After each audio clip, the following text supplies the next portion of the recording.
12,000달러. 이 돈이면 유럽 여행을 2번은 다녀올 수 있습니다.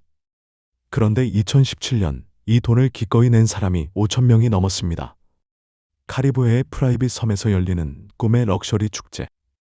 인플루언서 400명이 보증한 이 행사에 전 세계가 열광했습니다. 그런데 비행기에서 내린 순간 5,000명의 표정이 얼어붙었습니다. 눈앞에 있는 건 재난 구호용 텐트와 치즈 샌드위치 한 장뿐이었습니다. 대체 어떻게 이런 일이 벌어진 걸까요?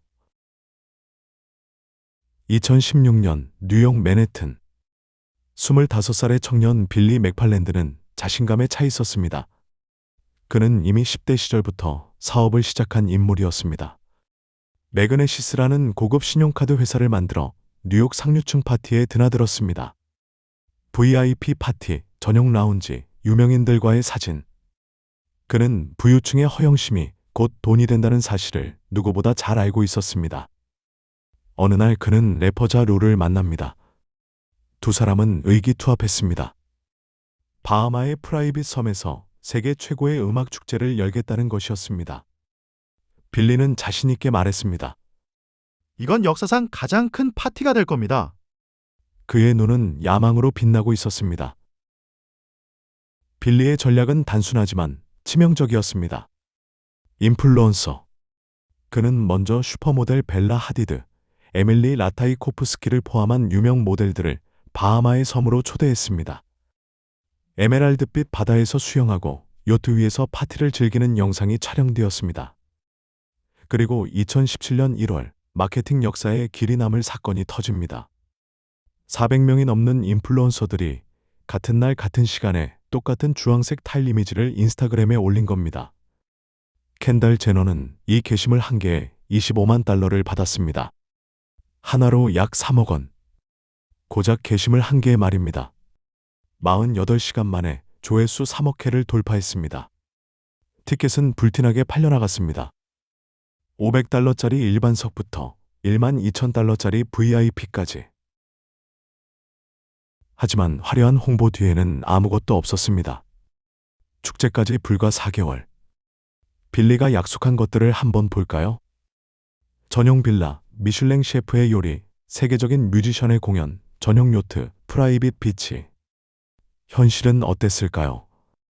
원래 장소였던 노먼스케이는 마약왕 파블로 에스코바르의 옛 소유지였습니다. 바하마 정부가 이 사실을 홍보에 쓰지 말라고 경고하자 장소를 급히 바꿨습니다. 새로운 장소, 그레이트 엑수마에 도착한 준비팀이 본 것은 자풀만 무성한 공터였습니다. 숙소도, 무대도, 전기도, 상수도도 없었습니다. 축제 4개월 전. 정상적이라면 이미 1년 전에 준비를 시작했어야 할 규모였습니다. 축제가 다가올수록 내부에서 비상등이 켜지기 시작했습니다. 이벤트 기획사 직원들은 절망에 빠졌습니다.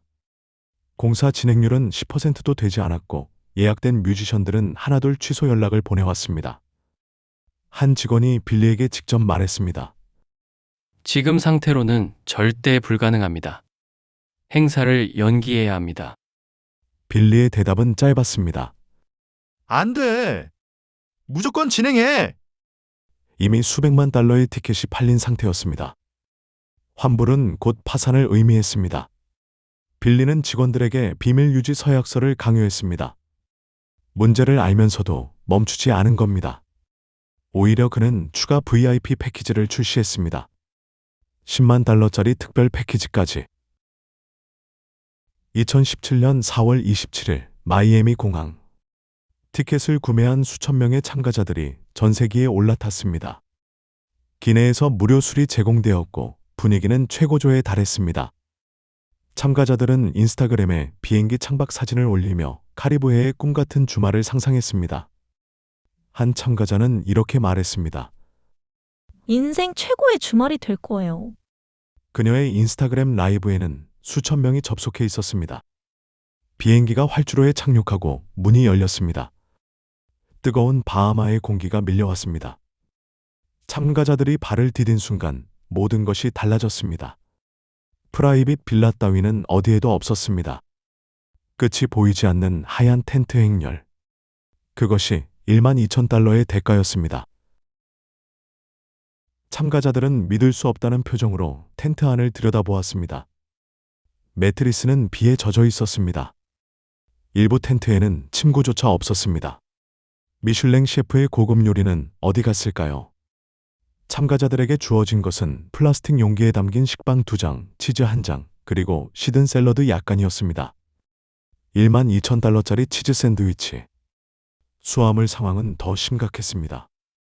컨테이너에서 캐리어가 바닥에 무더기로 쏟아져 나왔고 자기 짐을 찾는 건 불가능에 가까웠습니다. 화장실은 고장났고 보안 요원은 단 한 명도 없었습니다. 밤이 되자 조명마저 꺼졌습니다. 카리브해의 프라이빗 파티는 그 자체로 재난이 되었습니다. 사태의 심각성은 SNS를 통해 실시간으로 중계되었습니다. 참가자들은 일제히 스마트폰을 들었습니다. 해시태그 파이어 페스티벌이 트위터 전 세계 트렌드 1위에 올랐습니다. 그 유명한 치즈 샌드위치 사진은 몇 시간 만에 수백만에 공유되었고 인터넷 밈의 전설이 되었습니다. 누군가는 이 상황을 영화 헝거게임에 비유했고 누군가는 타이타닉이 침몰하는 것을 실시간으로 보는 기분이라고 했습니다. 공동 창업자자 룰은 트위터에 이렇게 올렸습니다. 이건 내 잘못이 아닙니다. 인터넷은 그 말을 용서하지 않았습니다. 밤이 깊어지자 공항은 탈출하려는 참가자들로 가득 찼습니다. 결국 바하마 정부가 긴급 수송 작전을 펼쳐야 했습니다. 축제가 무너진 지 불과 2개월 후인 2017년 6월, 빌리 맥팔랜드는 FBI에 의해 체포되었습니다. 혐의는 전신 사기. 수사 결과 드러난 진실은 충격적이었습니다. 빌리가 투자자들에게서 끌어모은 금액은 2,600만 달러, 한화로 약 340억 원. 이 돈 대부분은 축제 준비가 아닌 그의 개인 생활과 허세에 쓰였습니다. 여기서 끝이 아닙니다. 빌리는 보석으로 풀려난 뒤에도 사기를 멈추지 않았습니다.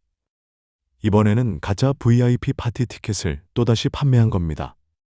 보석 중에 추가 사기라니 판사도 경악했습니다. 2018년 10월 법원은 빌리 맥팔랜드에게 징역 6년을 선고했습니다. 그리고 2,600만 달러의 배상 명령을 내렸습니다. 이 사건 이후 놀라운 일들이 이어졌습니다. 넷플릭스와 훌루가 각각 이 사건을 다룬 다큐멘터리를 제작했고 두 작품 모두 전 세계적인 화제가 되었습니다. 아이러니하게도 빌리가 실패한 축제는 다큐멘터리로서 대성공을 거둔 겁니다. 피해자들의 집단 소송은 수년간 이어졌습니다. 그렇다면 빌리 맥팔랜드는 어떻게 되었을까요? 그는 2022년 예정보다 일찍 출소했습니다. 그리고 놀랍게도 그가 가장 먼저 한 일은 새로운 이벤트 사업을 시작한 것이었습니다. 파이어 페스티벌 1을 예고한 겁니다. 반성은 없었습니다. 12,000달러짜리 치즈 샌드위치. 이것이 SNS 시대 최대의 사기극이 남긴 상징입니다. 인플루언서의 게시물 한 개가 5,000명의 판단력을 마비시켰습니다.